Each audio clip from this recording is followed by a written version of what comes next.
Hello hi. നമ്മളെ Vietnam super early പ്ലാവിൻ്റെ ചക്കയുടെ ഒരു മുറിച്ച വീഡിയോ ഇടണമെന്ന് പറഞ്ഞിട്ട് നമ്മളെ ആരാധകർ പറഞ്ഞിട്ടുണ്ടായിരുന്നു. അപ്പം ഒരു 100-115 ദിവസമായ ഒരു ചക്കയാണ് ഇത്. അപ്പം മണം വന്നു. അപ്പോൾ പറിച്ചു കൊണ്ടുവന്നു, മുറിച്ചു. ഒരു 10-50-60 ചുളകളുണ്ടായിരുന്നു. നല്ല മധുരമുള്ളൊരു സംഭവമാണ്. അപ്പം ഈ വിയറ്റ്നാം എയർലിയുടെ ഒരു പ്രത്യേകത എന്താണെന്ന് വെച്ചാൽ, ഏറ്റവും ചെറിയ ഒരു സ്ഥലത്ത് പോലും, അല്ലെങ്കിൽ നമുക്ക് ഡ്രമ്മിൽ പോലും വെച്ചുണ്ടാക്കാൻ പറ്റിയ ഒരു പ്ലാവ് ഇനമാണ് അത് കേട്ടോ. അപ്പോൾ അതിന് അത്യാവശ്യം വളവും കാര്യങ്ങളും ചേർത്ത് കൊടുത്തു കഴിഞ്ഞാൽ, ഉണ്ടാക്കി കഴിഞ്ഞാൽ അത് പെട്ടെന്ന് കായ്ക്കും.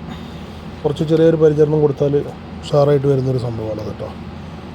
ഞാനിപ്പോൾ നിലത്താണ് വെച്ചിട്ടുള്ളത്. അപ്പോൾ ചെറിയ സൗകര്യം ടെറസിൻ്റെ മുകളിൽ ഇങ്ങനെ, അല്ലെങ്കിൽ സ്ഥലമില്ലാത്ത ആളുകൾക്കൊക്കെ വെക്കാൻ പറ്റിയ ഒരു സംഭവമാണ് ഈ വിയറ്റ്നാം സൂപ്പർ എയർലി പ്ലാവ്.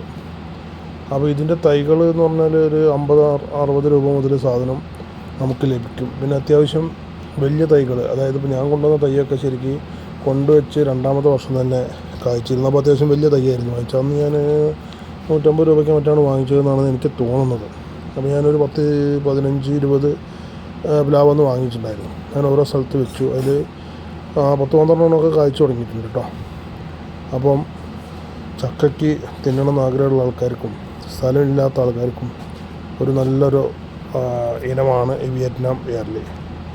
അപ്പം ആവശ്യക്കാരൊക്കെ ഉണ്ടെങ്കിൽ അതൊക്കെ ഒന്ന് വാങ്ങി വെച്ചു. നമുക്ക് ചക്ക വേരിൽ നിന്ന് തന്നെ പറിക്കാൻ പറ്റും. ഓക്കെ.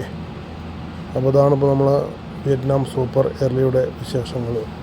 അപ്പോൾ ഇതിൻ്റെ മുന്നേ ഞാൻ ഇതിൻ്റെ പ്ലാവിൻ്റെ തൈയിൻ്റെ വിശേഷമൊക്കെ ഇട്ടിട്ടുണ്ടായിരുന്നു. അത് മുന്നിൽ പോയി നോക്കിയാൽ കാണാം.